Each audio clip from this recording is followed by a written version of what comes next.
Sejam todos muito bem-vindos e muito bem-vindas. Que prazer iniciar essa live aqui com vocês. Esse é o objetivo central aqui, é fazer com que você consiga cada vez mais ajudar os seus pacientes com ansiedade e depressão. Eu sei que normalmente um terapeuta, ele está munido de ferramentas para lidar com as mais diversas situações. Mas existem coisas que são realmente importantes. E quando a gente fala sobre ser especialista, quando você precisa conhecer a fundo aquela situação, às vezes a gente não tem essas ferramentas tão práticas, né? Então, por exemplo, se você for lidar com as pessoas, né, que têm ansiedade e depressão, talvez as suas práticas terapêuticas possam não estar alcançando resultados efetivos dentro disso. E é por esse motivo que eu fiz esse perfil aqui, esse canal aqui de comunicação, para ajudar você que já está de certeza atendendo pacientes que possam estar passando por processos ansiosos e depressivos, e isso está dificultando você de ter resultados. Então, o objetivo é que você possa melhorar esses resultados com essas lives aqui. Não, na qual eu vou estar fazendo exercícios com vocês para vocês fazerem com os pacientes, dando conceitos para vocês trabalharem com seus pacientes, mostrando caminhos que podem levar você a ter uma melhor resposta com seus pacientes. Mas antes de mais, quero aqui que vocês vão dizendo de onde vocês estão me assistindo, enquanto eu vou beber um pouquinho de água.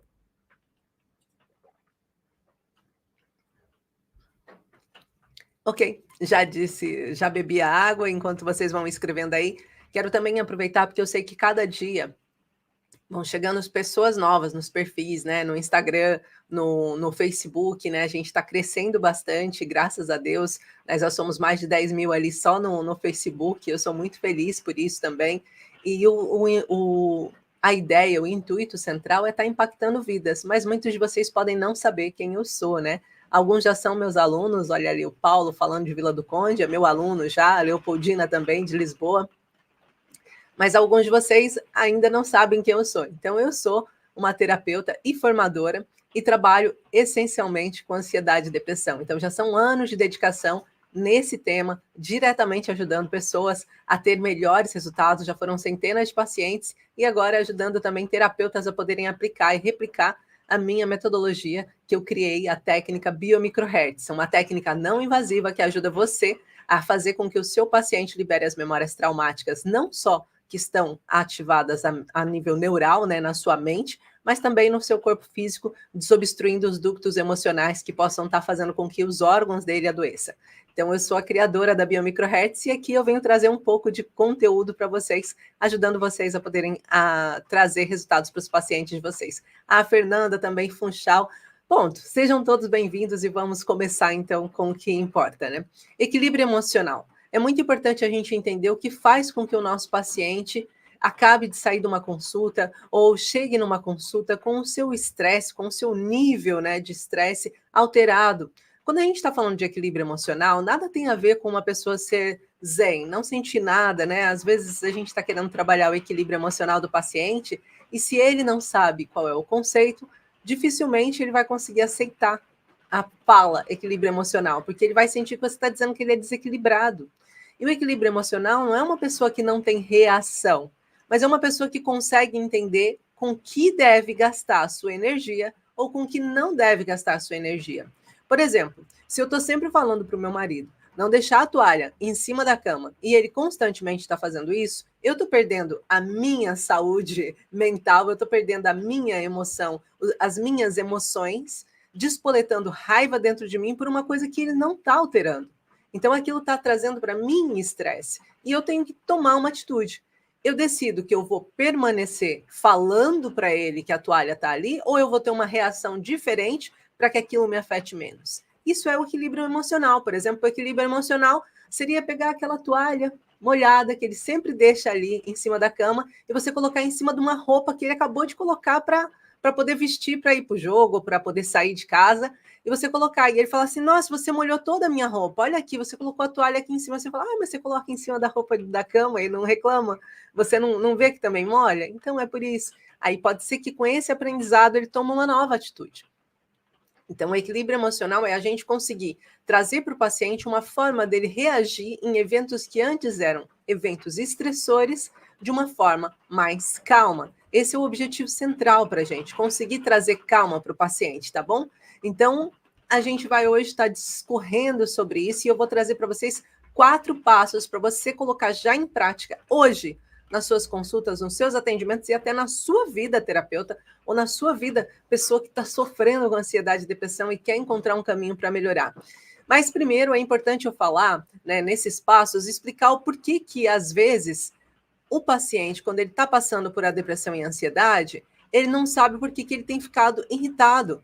Muitas vezes, esse paciente não faz a menor ideia. Ele fala assim, Gi, mas eu não sei por que eu estou tão irritado ultimamente. Eu não posso nem ouvir os meus filhos. Eu mal escuto eles falando alguma coisa, eu já fico irritada. Eu não sei o que está se passando. Então, é sobre isso que a gente vai estar falando para ajudar você aqui a ter menos essa irritação e conseguir estar mais ativo na sua própria vida e na vida do seu paciente, no caso, ajudando ele a ter menos crises de estresse. O equilíbrio emocional, ele vai ser desequilibrado em algumas situações, tá? Então, normalmente, quando o seu paciente tem um conflito emocional de desproteção, ele vai ter necessidade de atacar mais vezes, quando ele já está no limite da desproteção. Eu estou me sentindo desprotegido. Eu estou me sentindo acusado, eu estou me sentindo injustamente colocado de lado, eu estou me sentindo injustamente atacado. E isso começa a ficar cada vez mais forte, podendo desenvolver, por exemplo, eczemas utópicos, podendo desenvolver alergias na pele. Para quê? Para eu tentar me proteger.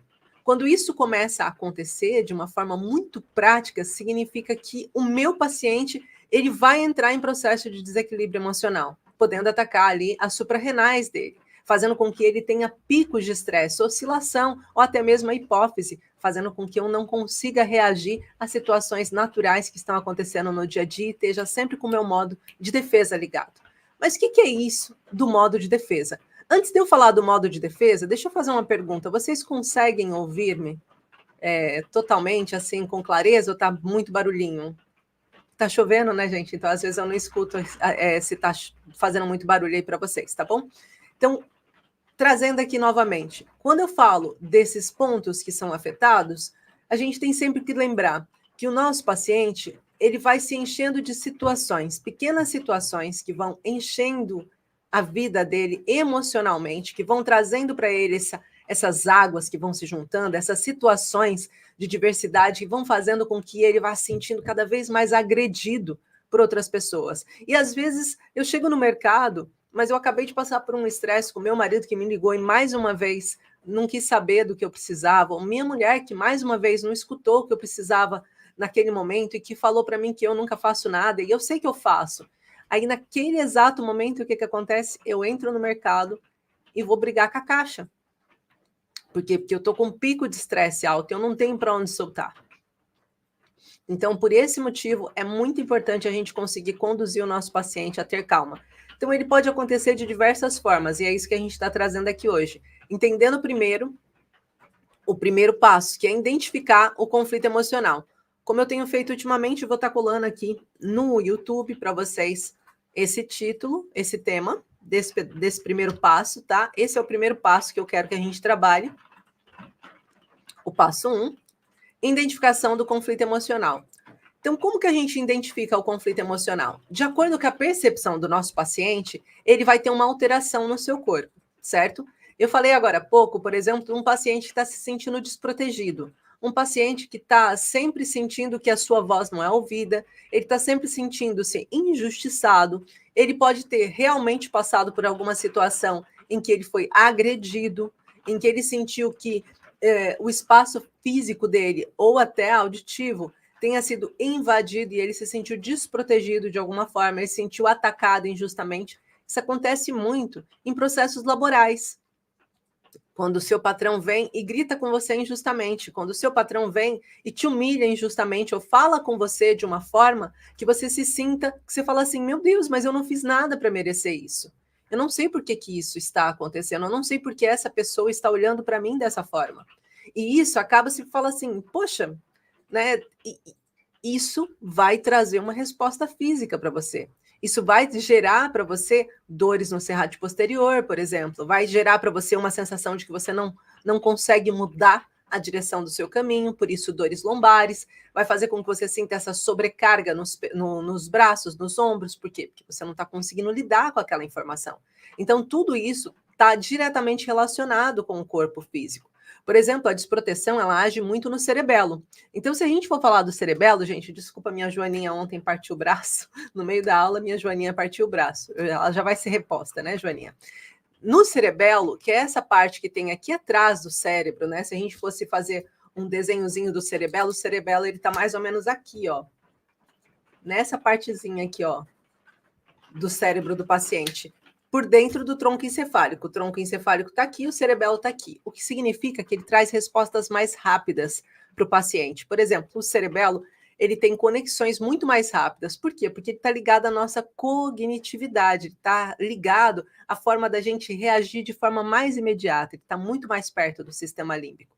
Logo, se eu me sinto desprotegido, igual um animal desprotegido, a minha ação será ou eu vou fugir e me esconder muito, ou eu vou atacar.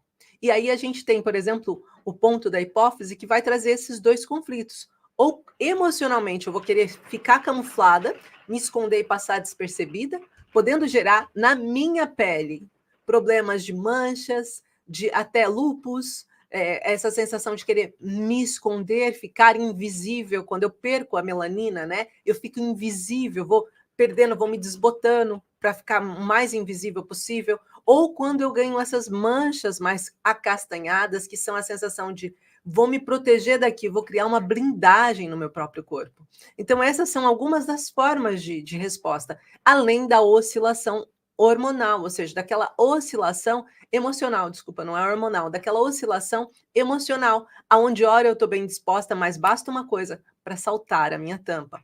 Então, quando eu tenho que identificar o conflito emocional, eu preciso entender o que o paciente está passando naquele momento.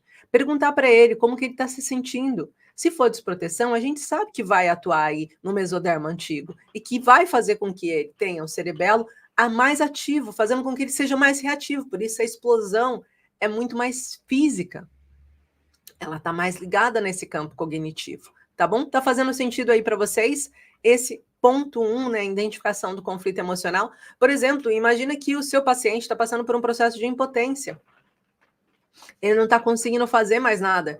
Vai chegando um limite que ele está tão preso naquela carcaça que ele mesmo criou, que ele vai precisar explodir.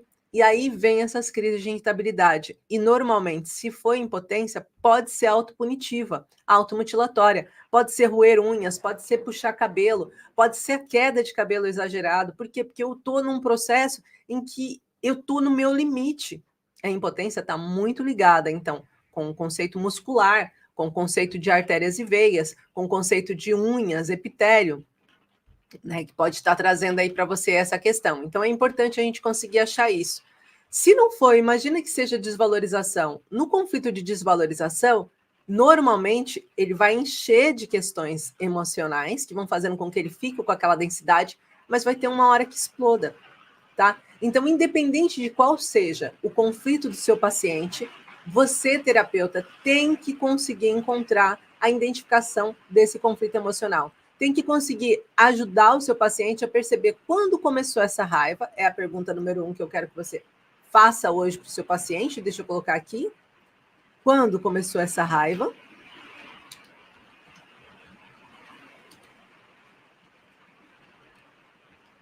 Ou seja, a partir de quando que você sentiu que o seu corpo começou a ficar mais estressado?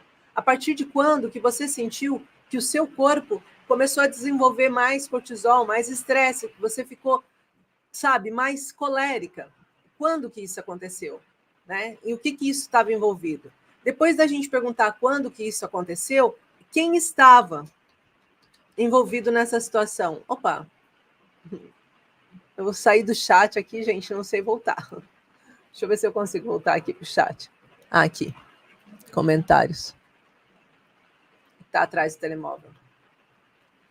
Boa tarde, Rosa. Boa tarde a todos. Então, quem estava envolvido nessa situação? É a pergunta que a gente tem que fazer de seguida, tá? Então, quando começou essa raiva e depois, quem estava envolvido nessa situação. E vocês vão perceber uma coisa, nessas perguntas simples, quando você perguntar quem estava envolvido nesta situação, o seu paciente vai demonstrar que ele ainda hoje ele não se sente bem à beira dessa pessoa. Por quê? Porque ela guardou essa marca emocional. Ela pode ter virado uma âncora de imagem, inclusive, para ela. Quando eu olho para essa pessoa, eu fico extremamente estressada, tá bom? Então, isso é um ponto importante. Então, quando a gente está falando sobre encontrar, identificar o conflito emocional do paciente, a gente precisa conseguir compreender o que está acontecendo com aquele paciente naquele momento.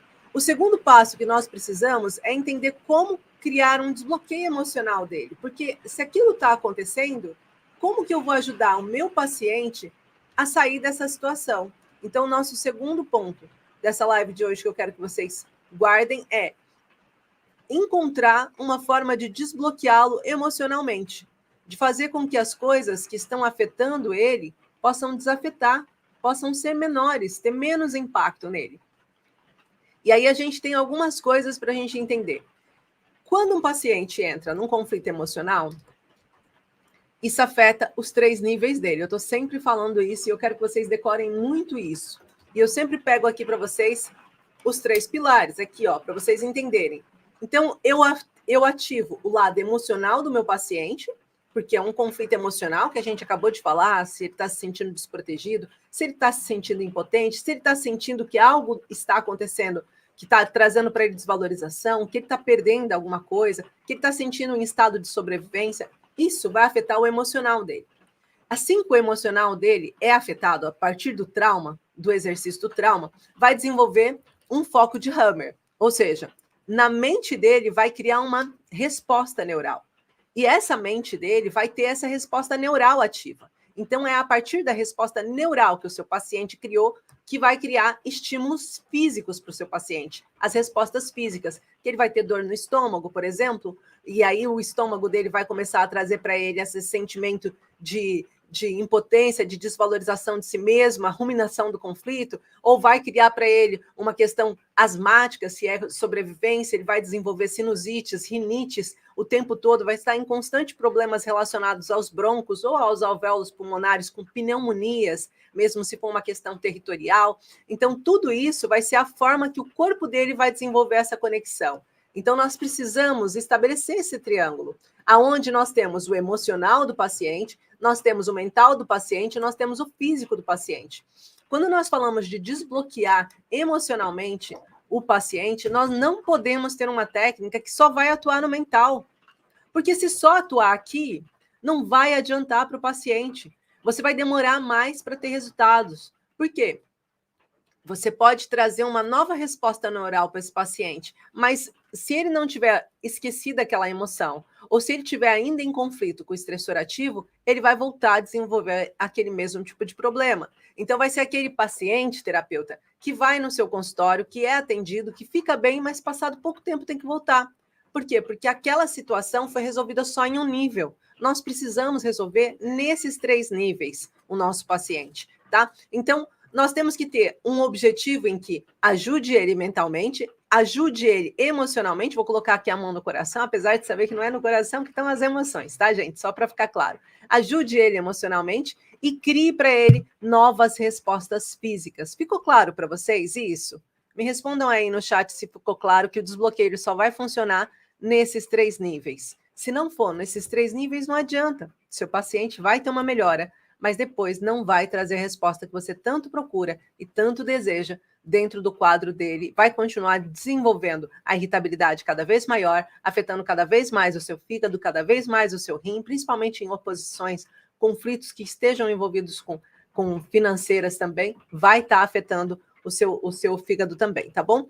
Então, o que nós podemos fazer quando nós falamos sobre essa questão do desbloqueio emocional do paciente? Se no primeiro passo, a gente identificou o que era, vamos trazer aqui uma situação. Nós entendemos que o que tem afetado o seu paciente é o fato dele estar com uma alta demanda de trabalho e o seu chefe cada vez cobrando mais uma postura em que ele tem que trazer cada vez mais resultados, e isso está trazendo para ele um sentimento de pressão, um sentimento de será que ele não vê que eu estou ocupado? Será que ele não está enxergando que tem tantas outras pessoas que poderiam estar fazendo e não fazem? Por que sempre comigo? E ele vai se sentindo desvalorizado e desprotegido, porque não tem ninguém que olhe pelo lado dele. E isso vai trazendo para ele consequências físicas. Então, quando a gente vai falar do desbloqueio emocional, Esse paciente que chegou no meu consultório para ser atendido, eu vou falar com ele assim: olha, como que a gente consegue diminuir isso? O que a gente pode fazer para diminuir isso? Na sua mente, o que você está sentindo? Aí ele vai dizer que na mente dele, ele está se sentindo desvalorizado, por exemplo, ou ele está se sentindo extremamente pressionado, e isso está fazendo com que ele se sinta em estado de sobrevivência. Então vamos pensar que ele diga para você que ele está em estado de sobrevivência. Esse paciente já está desenvolvendo rinites alérgicas o tempo todo, ele mal chega no trabalho, ele começa a espirrar. Ele põe um pé dentro e ele começa com crises de alergia. O que está acontecendo? Ele tá ganhando uma alergia do trabalho. Literalmente, ele não está conseguindo estar naquele espaço, ele está se sentindo sufocado, em estado de sobrevivência, não consegue se desenvolver naquele espaço mais, está se sentindo totalmente nesse estado de sobrevivência. Como que a gente vai fazer esse desbloqueio emocional? Ok, entendemos que é um estado de sobrevivência e nós precisamos agora agir nos 3 níveis. Então, qual é a primeira coisa que nós precisamos identificar? O que do seu trabalho são as pessoas, ou o que está acontecendo é o lugar, é o próprio lugar que está te trazendo esse conflito. Lembrando que o Dr. Hammer sempre fala que num conflito emocional, imagina que essa pessoa ela estava convivendo com um ambiente que tem um certo tipo de cheiro, um cheiro de bolor, por exemplo. Imagina que no escritório dele tem um cheiro de bolor. Se ele tiver uma crise, uma briga, uma discussão naquele ambiente de bolor e ele desenvolver um gatilho, uma âncora de imagem, um trilho emocional relacionado ao cheiro, ele vai desenvolver alergia ao bolor, a essa umidade relacionada ao conflito que ele viveu, porque foi isso que ele guardou. Então é importante a gente conseguir compreender se é o espaço ou se é uma pessoa que está trazendo para ele esse sentimento de sobrevivência, tá? Então agora, emocionalmente, como que a gente consegue ajudar esse paciente? E aí a gente vai para o terceiro passo, que é a reestruturação da resposta neurológica. E para isso, foi exatamente assim que eu desenvolvi a modulação neuroplástica noturna. Foi exatamente assim que eu percebi que, peraí, eu preciso ajudar o meu paciente a criar uma nova resposta neural, porque senão não adianta eu pegar e falar para ele emocionalmente o que está acontecendo, ajudar ele a resolver o emocional, mas a mente dele criou um padrão subconsciente que não está sendo atingível.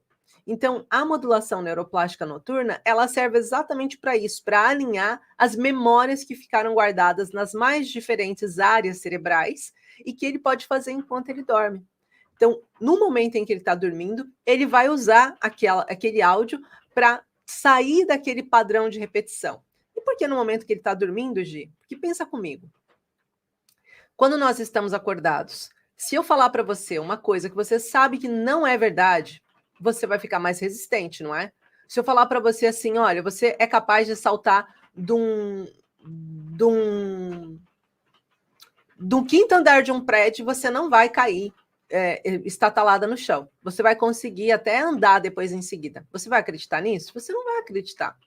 Porque você sabe que se você cair de uma altura de 1 metro, às vezes a gente já fica com o joelho doendo, não sei vocês, mas eu na minha idade aqui, eu dou um saltinho, meu joelho já diz, opa, peraí, não tem substituto, né? Então, quando você está pensando nisso, você já cria uma defesa. Você diz assim, não, isso não é possível, isso não acontece. E é sobre isso, o seu cérebro, a sua mente subconsciente, ela tem maior poder do que a sua mente consciente. E o que ficou guardado na sua mente subconsciente como um padrão, ela vai condicionar as suas ações, as conscientes e as subconscientes. Já se você estiver desenvolvendo um padrão consciente, você ainda tem uma margem para ver se aquilo é real ou não. É a mesma coisa que eu vier aqui para vocês agora disser que essa caneta aqui é mágica e tudo que eu escrevo com ela, eu consigo com a tampa dela apagar. Você vai pensar, nossa, mas eu acho que ela não é mágica. Eu conheço uma caneta assim, mas talvez a dela seja diferente. Olha, vocês abriram um espaço para dúvida de acordo com o que eu falei. Aí eu falo, não, olha só a ponta dela, tá vendo? A ponta dela é diferente. E quando eu escrevo com essa ponta da caneta, ela, assim que eu escrevo, e eu passo aqui, ó, tá vendo? Ó, sumiu tudo, não tem nada escrito. Aí você vai começar a criar referências sobre se aquilo é mais verdade ou é mais mentira do que eu tô falando. Porque é a primeira vez que eu tô te apresentando isso. Só que o nosso cérebro, ele reage de forma instintiva ao que ele já conhece como padrão. Por isso que a gente chama as crenças de crenças limitantes, aquilo que foi incutido em você desde a sua infância, fica como uma grande verdade, mesmo quando não é.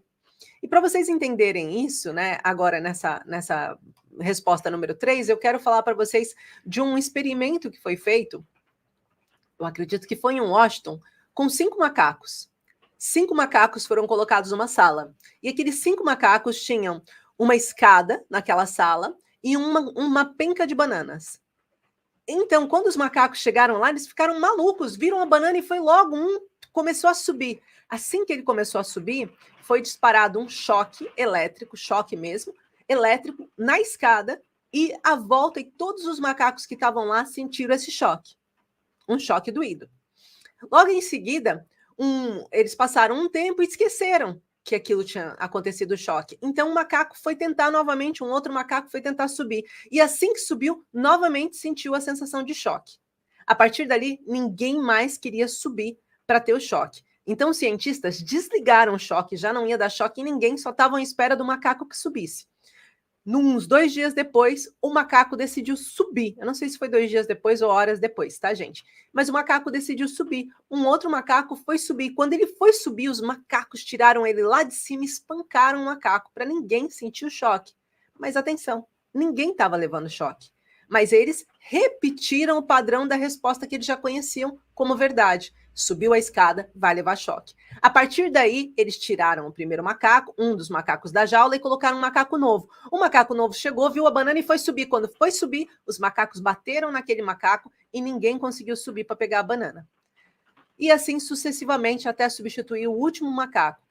E acreditem, todos os macacos tinham sido substituídos, mas mesmo assim, eles continuavam batendo, sem saberem o motivo.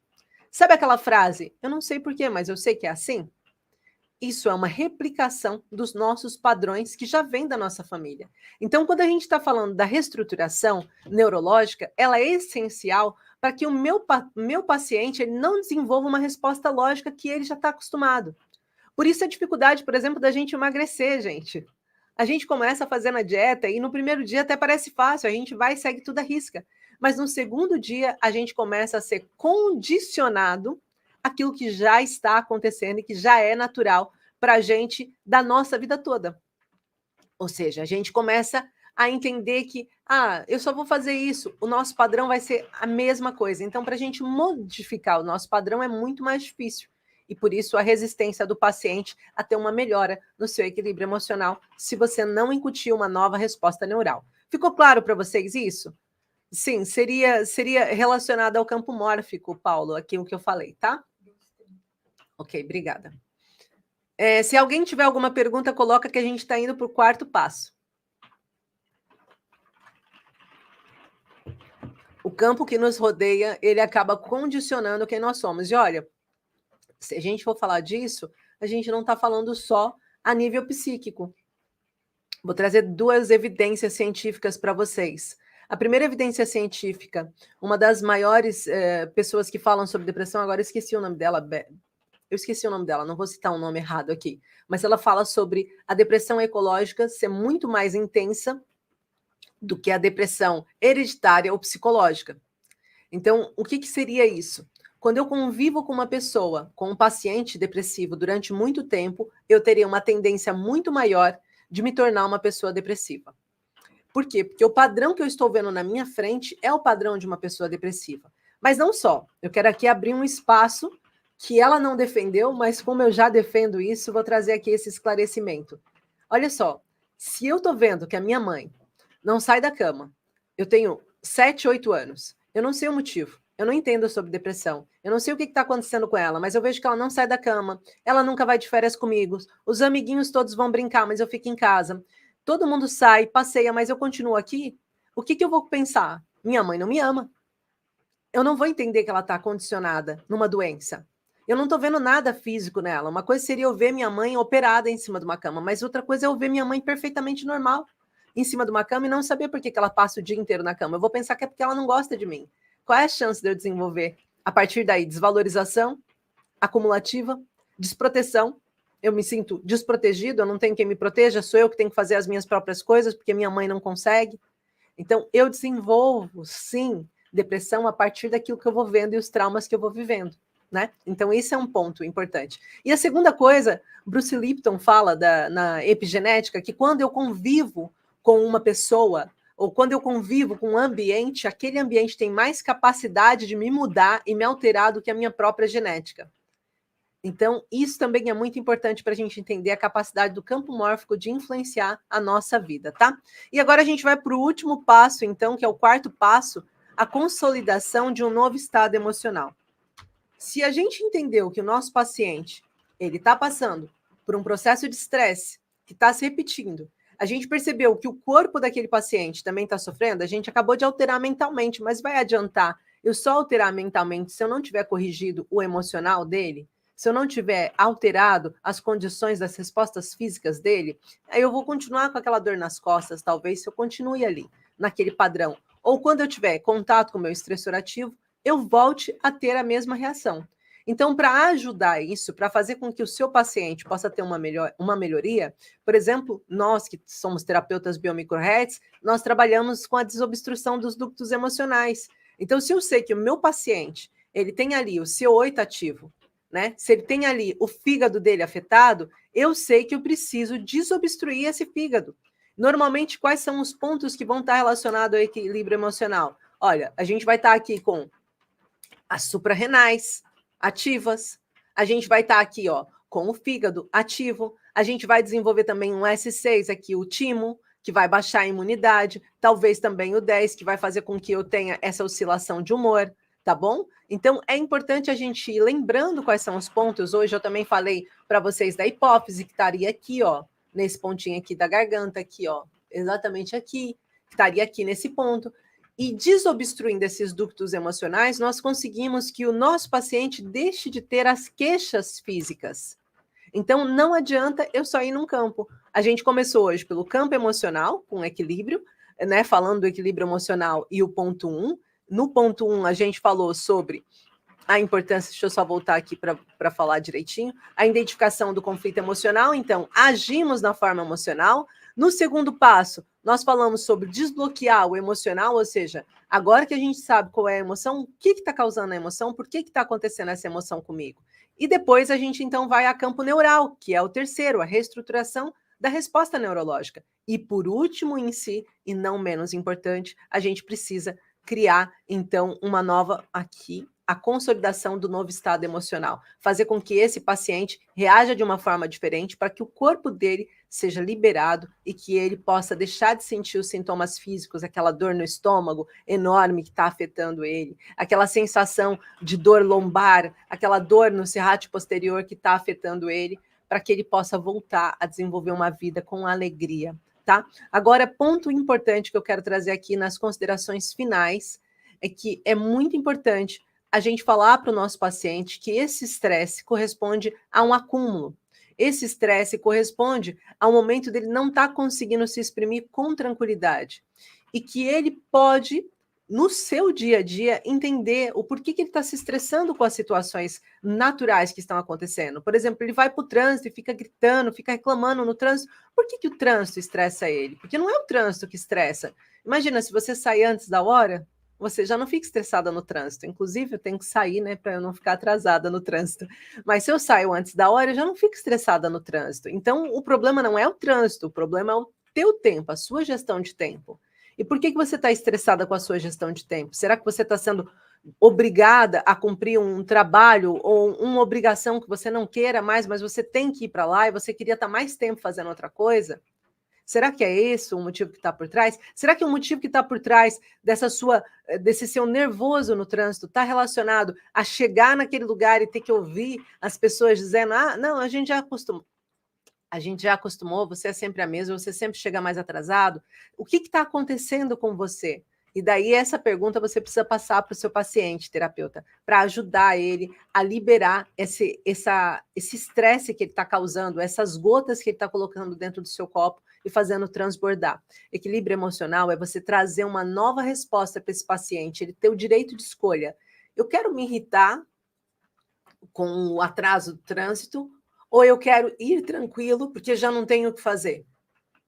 Qual é a escolha? O que você escolhe agora? Eu quero ficar estressada porque a pessoa que eu amo está constantemente falando um monte de coisas para mim e eu me sinto atacada? Ou eu quero entender que eu não sou a pessoa que ele fala ou que ela fala e eu tenho o direito de escolha, inclusive posso escolher não permanecer nesse relacionamento? O que eu prefiro? Né? O que eu prefiro? Continuar sentindo que os meus filhos estão obrigando eu a fazer determinadas coisas ou dizer para eles, olha, a partir de agora eu defino as minhas coisas, porque vocês estão me pressionando por uma ação que eu não quero, independente da idade do paciente, né? Então, é sobre isso, é você mostrar que ele tem escolhas e você precisa dar a oportunidade desse paciente enxergar quais são as escolhas mais viáveis para que ele possa tomar essa escolha no momento do estresse, tá bom? A presença de todos vocês que estão aqui nesse momento, obrigada, Ana Oficial, né, que está aqui, blog da Ana Oficial, Ana também pelo seu comentário, obrigada Paulo, Lídia, todos vocês que estão aqui, foi um prazer estar aqui junto com vocês, falando sobre equilíbrio emocional e esses 4 passos para devolver o equilíbrio emocional para o seu paciente. Beijinhos de luz a todos e até a próxima semana.